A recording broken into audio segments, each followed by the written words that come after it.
What would you like to be when you grow up?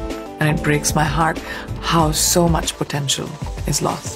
সৌন্দর্য বৃদ্ধির জন্য অনেক মডেল অভিনেত্রী চেহারার অস্ত্রোপচার করান। ক্যারিয়ারের শুরুর দিকে প্রিয়াঙ্কা চোপড়াও তার নাকের অস্ত্রোপচার করেছিলেন। অস্ত্রোপচারটি সফল হয়নি, ফলে শুরুতে ধাক্কা খেতে হয়েছিল এই অভিনেত্রীকে। পরিস্থিতি এতটাই খারাপ অবস্থায় চলে গিয়েছিল যে বেশ কিছু সিনেমা থেকে বাদ পড়েন তিনি। বাধ্য হয়ে অভিনেত্রী হওয়ার স্বপ্নে ইতি টেনে বাড়ি ফেরার সিদ্ধান্ত নিয়েছিলেন এই প্রিয়াঙ্কা চোপড়া। তখনই পাশে এসে দাঁড়ান গদর 2 খ্যাত পরিচালক অনিল শর্মা। অনিলের পরিচালনা the hero love story of the spy cinema দিয়ে বলিউডে পা রেখেছিলেন প্রিয়াঙ্কা।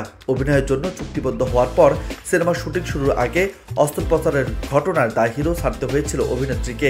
সম্প্রতি এক সাক্ষাৎকারে ওই সময়ের কথা প্রকাশ্যে এনেছেন অনিল শর্মা।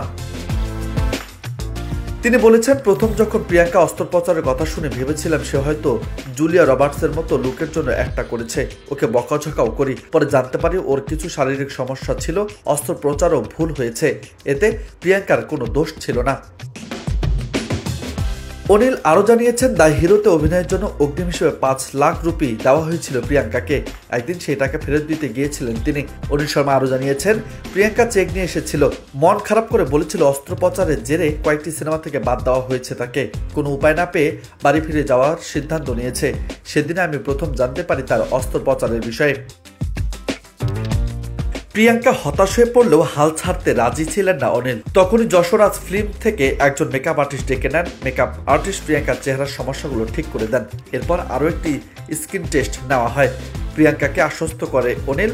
এরপর শুরু হয় দ্য হিরোর শুটিং। এভাবেই বলিউডের যাত্রা শুরু হয় প্রিয়াঙ্কা চোপড়ার। দ্য হিরো মুক্তি পায় 2003 সালে। একই বছর আসে আরেকটি সিনেমা আন্দাজ। পরের বছর প্লান্ট কিসমত, মুঝে শাদি করোগি সহ 5টি সিনেমা মুক্তি পায় প্রিয়াঙ্কার। শুরু হয় অভিনেত্রীর সাফল্যের গল্প। সেই সাফল্যের পালে ভর করেও বলিউড ছাড়িয়ে প্রিয়াঙ্কা পৌঁছে গেছে হলিউডেও।